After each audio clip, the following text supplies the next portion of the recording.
বের করে জাহান্নাম থেকে বের করে একটা নির্ধারিত দূরত্বে রেখে দাও, রেখে দেয়া হবে। কিন্তু জাহান্নামের আগুনের লেলিহান শিখাতে তার গা ঝলসে যাবে। সে আল্লাহর ডেকে বলবে, মাবুদ তোমার কাছে আমি কিছু চাই না, জাহান্নাম থেকে তুমি আমাকে বের করেছো, জীবন নদীর পানি তুমি আমার গায়ের মধ্যে ঢেলে দিয়েছো, আমি আবার সজীবতা ফিরে পেয়েছি। আমি তোমার কাছে জান্নাত চাই না, শুধু নিরাপদ একটা দূরত্বে আমাকে রেখে আসো, যাতে জাহান্নামের আগুন আমারে কষ্ট দিতে না পারে। আল্লাহ, আমি কিন্তু তোমার কাছে জান্নাত চাই না। কি চাই না?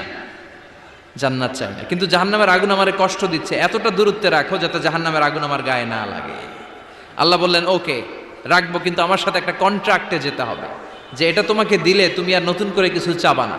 সে বলবে আমি রাজি, কন্ট্রাক্ট হয়ে যাবে। আল্লাহ জিব্রাইলকে বলবেন, যাও এমন দূরত্বে রাখো যাতে জাহান্নামের আগুন ওরে কষ্ট না দেয়। রেখে আসা হবে। অনেক দিন সে ওখানে